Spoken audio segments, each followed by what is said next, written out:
क्या आपने कभी सोचा है कि कुछ परिस्थितियों में मौन रहना सबसे बड़ी बुद्धिमानी क्यों होती है? शब्दों की शक्ति बहुत बड़ी होती है। वे किसी का दिल जीत सकते हैं या किसी को गहरा घाव दे सकते हैं। कई बार हम बिना सोचे समझे कुछ कह देते हैं, जिसका हमें बाद में पछतावा होता है। गौतम बुद्ध ने कहा था, जिस तरह आग में डाली गई लकड़ी उसे और भड़का देती है, उसी तरह बेवजह बोले गए शब्द विवाद को बढ़ा देते हैं। लेकिन सवाल यह है कि वो कौन सी 10 जगहें हैं जहां हमें चुप रहना चाहिए। आज की इस वीडियो में हम इन 10 महत्वपूर्ण परिस्थितियों को कहानियों और उदाहरणों के जरिए समझेंगे, ताकि आप जीवन में सही समय पर मौन का मूल्य समझ सकें। वीडियो को अंत तक जरूर देखें, क्योंकि अंतिम कहानी आपकी सोच बदल देगी। पहला है, जब गुस्सा अपने चरम पर हो। एक दिन एक क्रोधित योद्धा बुद्ध के पास आया। वह गुस्से से कांप रहा था और अपनी तलवार हवा में घुमा रहा था। उसने बुद्ध को अपमानित करते हुए कहा, तुम एक ढोंगी हो, तुम्हारी बातें बकवास हैं। क्या तुम खुद को सबसे बुद्धिमान समझते हो? बुद्ध शांत बैठे रहे। उन्होंने एक शब्द भी नहीं कहा। योद्धा और क्रोधित हो गया। उसने फिर से चिल्लाया, मैं तुम्हें अपमानित कर रहा हूं, कुछ तो बोलो। बुद्ध ने धीरे से पूछा, यदि कोई व्यक्ति तुम्हें उपहार दे और तुम उसे स्वीकार न करो, तो वह उपहार किसका रहेगा? योद्धा चौंक गया। उसने सोचा और जवाब दिया, जो देने वाला है उसी का रहेगा। बुद्ध मुस्कुराए और बोले, ठीक वैसे ही मैं तुम्हारे क्रोध और अपशब्दों को स्वीकार नहीं करता। ये तुम्हारे पास ही रहेंगे। यह सुनकर योद्धा स्तब्ध रह गया। उसे समझ में आया कि गुस्से में बोले गए शब्द केवल आग को भड़काते हैं। जब आप गुस्से में होते हैं तो बोले गए शब्द तीर की तरह होते हैं। वे सामने वाले को चोट पहुंचाते ही हैं, लेकिन बाद में आपको भी दुखी कर सकते हैं। गुस्से में मौन रहना ही सच्ची बुद्धिमत्ता है। गहराई से समझें, गुस्से में बोलने से 2 बड़े नुकसान होते हैं। पहला, आपकी ऊर्जा नष्ट होती है। गुस्सा करने के बाद आपको थकान महसूस होती है। दूसरा, रिश्तों में दरार पड़ सकती है। कभी कभी गुस्से में कहे गए शब्द रिश्तों को हमेशा के लिए खराब कर सकते हैं।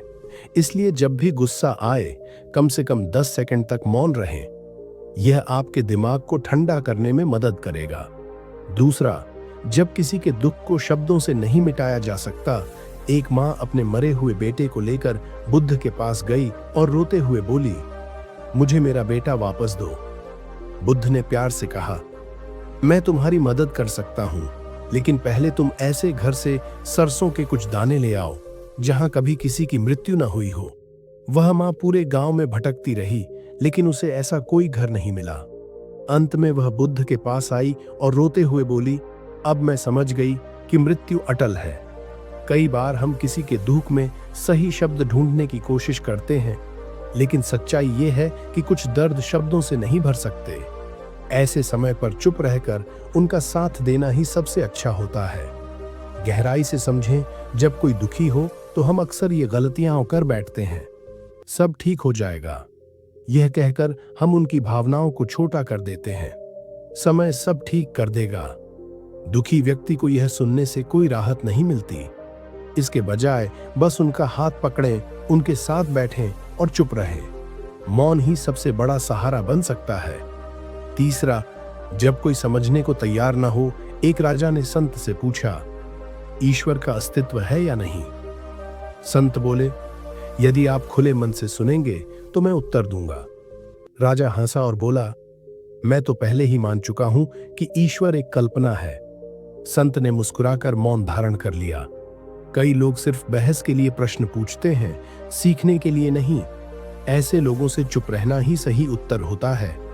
गहराई से समझें, बहस और चर्चा में फर्क होता है। चर्चा का उद्देश्य सीखना होता है, बहस का उद्देश्य जीतना होता है। अगर कोई सीखने के लिए तैयार ही नहीं है तो आपके शब्द व्यर्थ ही जाएंगे। इसलिए बुद्धिमानी इसी में है कि ऐसे समय पर चुप रहकर आगे बढ़ जाएं। चौथा, जब आपकी सफलता से लोग जल रहे हों। एक किसान की फसल बहुत अच्छी हुई, लेकिन उसका पड़ोसी जलता था। उसने किसान के बारे में बुरी बातें फैलानी शुरू कर दी। एक दिन किसी ने किसान से पूछा, तुम्हारा पड़ोसी तुम्हारी बुराई करता है, फिर भी तुम शांत क्यों रहते हो? किसान हंसा और बोला, क्योंकि मेरा ध्यान मेरी फसल पर है, उसके शब्दों पर नहीं। अगर लोग आपकी सफलता से जलते हैं तो चुप रहकर अपने काम पर ध्यान दें। आपकी सफलता ही आपका सबसे अच्छा उत्तर होगी। गहराई से समझें, जब आप सफल होते हैं तो दो तरह के लोग सामने आते हैं। पहले वो लोग जो आपकी सफलता से प्रेरित होते हैं, दूसरे जो आपकी सफलता से जलते हैं। पहली श्रेणी के लोगों से आप सीख सकते हैं, लेकिन दूसरी श्रेणी के लोगों से बहस करने से कुछ हासिल नहीं होगा। बेहतर है कि आप अपनी सफलता को ही उनका जवाब बनने दें।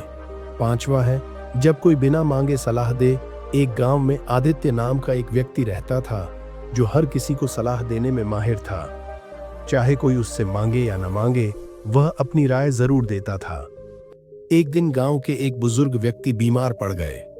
आदित्य ने बिना मांगे उन्हें देसी जड़ी बूटी खाने की सलाह दी। कुछ दिनों बाद बुजुर्ग की हालत और बिगड़ गई। जब उनका बेटा गुस्से में आदित्य के पास पहुंचा और बोला, तुम्हारी सलाह से मेरे पिता की हालत और खराब हो गई। आदित्य घबरा गया। उसने सोचा, मैंने तो सिर्फ मदद करने के लिए सलाह दी थी। लेकिन तब उसे समझ आया कि बिना मांगे सलाह देना कभी कभी नुकसानदायक हो सकता है। हर किसी को सलाह देना जरूरी नहीं। कई बार लोग सलाह नहीं बल्कि सिर्फ सहानुभूति चाहते हैं। गहराई से समझें, अगर कोई आपसे खुद सलाह मांगता है तभी उसे सुझाव दें। हर समस्या का समाधान तुरंत देना जरूरी नहीं। कभी कभी बस सुनना ही काफी होता है। अगर आप सही समय पर चुप रहते हैं तो लोग आपकी राय को ज्यादा मूल्य देंगे। छठा है, जब लोग आपकी गलतियां निकालने में लगे हों। गौतम बुद्ध कहीं प्रवचन दे रहे थे। तभी एक व्यक्ति आया और उन्हें अपशब्द कहने लगा। बुद्ध शांत रहे। उन्होंने उसकी ओर देखा भी नहीं। वह व्यक्ति और क्रोधित हो गया और बोला, क्या तुम बधिर हो? मैं तुम्हें गालियां दे रहा हूं और तुम जवाब तक नहीं दे रहे। बुद्ध मुस्कुराए और बोले, अगर कोई तुम्हें उपहार दे और तुम उसे न लो तो वह किसका रहेगा? व्यक्ति चौंका। बुद्ध ने आगे कहा, इसी तरह यदि कोई तुम्हें अपमान दे और तुम उसे न लो तो वह उसी के पास रहेगा जिसने अपमान दिया है। अगर कोई आपकी गलतियां निकालने में ही लगा हो तो बहस करने के बजाय चुप रहना ही सबसे अच्छा जवाब है। गहराई से समझें, दुनिया में हर कोई आपकी आलोचना करेगा, लेकिन क्या आपको हर किसी का जवाब देना जरूरी है?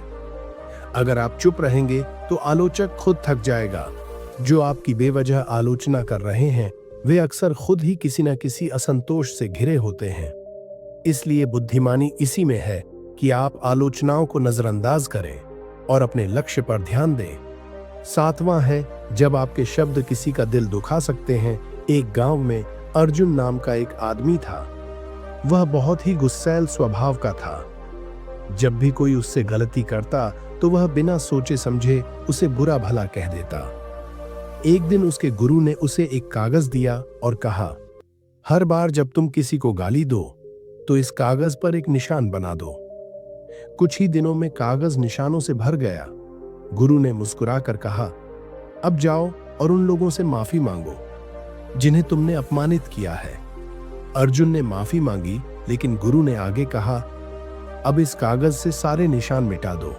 अर्जुन ने ऐसा किया, लेकिन निशान के धब्बे फिर भी रह गए।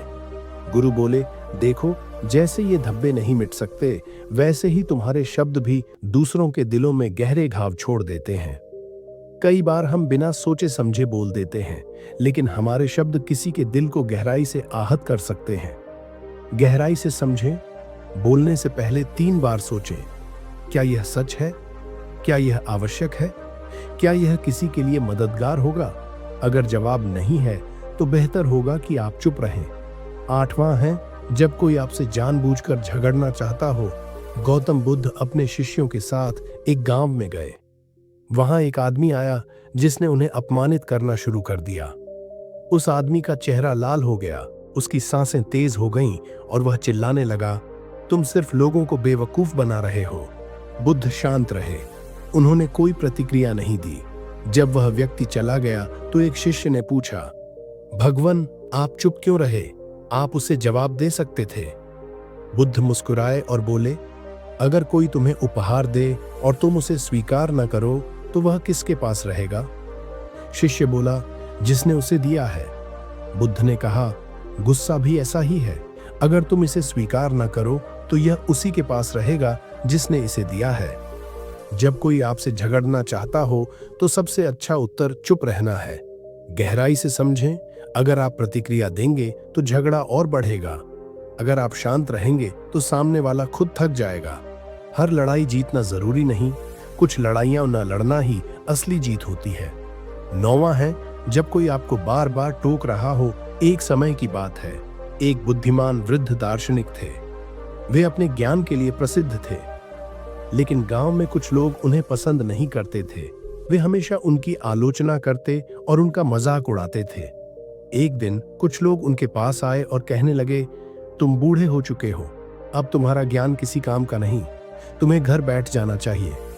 दार्शनिक मुस्कुराए और कुछ नहीं बोले। कुछ दिन बाद वही लोग फिर आए और बोले, तुम बेकार हो, लोग अब तुम्हारी बातें नहीं सुनते। दार्शनिक फिर भी मुस्कुराए और चुपचाप अपने काम में लगे रहे। आखिरकार वे लोग थक गए और बोले, तुम हमारी बातों का जवाब क्यों नहीं देते? दार्शनिक ने कहा, क्योंकि जब कुत्ता भौंकता है तो चांद कभी जवाब नहीं देता। जब कोई बार बार आपको नीचा दिखाने की कोशिश करे तो सबसे अच्छा उत्तर चुप रहना है। गहराई से समझें, हर आलोचना का जवाब देना जरूरी नहीं। अगर आप शांत रहेंगे तो लोग खुद थक जाएंगे। जो व्यक्ति अपने कर्मों से जवाब देता है वह शब्दों से जवाब देने की जरूरत नहीं समझता। 10वां है, जब समय आपके पक्ष में न हो। प्राचीन समय में विक्रम नाम के एक राजा थे। वे बुद्धिमान और धैर्यवान थे। एक दिन उनके राज्य पर हमला हुआ और उन्हें बंदी बना लिया गया। उनके मंत्रियों ने सलाह दी, आपको अपने शत्रु राजा से बहस करनी चाहिए और अपनी बेगुनाही साबित करनी चाहिए। लेकिन विक्रम मुस्कुराए और बोले, नहीं, अभी समय मेरे पक्ष में नहीं है। जब समय सही होगा तब मैं बोलूंगा। कुछ महीनों बाद शत्रु राजा बीमार पड़ गया और विक्रम को जेल से रिहा कर दिया। जब विक्रम सिंहासन पर वापस लौटे तो उन्होंने अपने मंत्रियों से कहा, अगर मैंने गलत समय पर बहस की होती तो मैं शायद मर चुका होता। चुप रहना मेरी सबसे बड़ी ताकत थी। हर परिस्थिति में बोलना जरूरी नहीं, कभी कभी सही समय पर चुप रहना सबसे बड़ी ताकत बन जाती है। गहराई से समझें, हर समस्या का समाधान शब्दों में नहीं, धैर्य में छिपा होता है। अगर समय आपके पक्ष में नहीं है तो शांत रहें और सही अवसर का इंतजार करें। जो व्यक्ति धैर्य रखता है वही अंत में जीतता है। तो मित्रों, ये थी वो 10 परिस्थितियां जहां चुप रहना ही सबसे अच्छा होता है। गौतम बुद्ध के विचारों को अपनाकर हम जीवन में सही समय पर मौन रख सकते हैं। आपके लिए एक सवाल, इन 10 में से कौन सी परिस्थिति आपको सबसे ज्यादा प्रभावित करती है? कमेंट में जरूर बताएं। अगर यह कहानी आपको प्रेरणादायक लगी हो तो इस वीडियो को लाइक और शेयर करें और हमारे चैनल को सब्सक्राइब करना न भूलें। हम फिर मिलेंगे एक और प्रेरणादायक कहानी के साथ। धन्यवाद।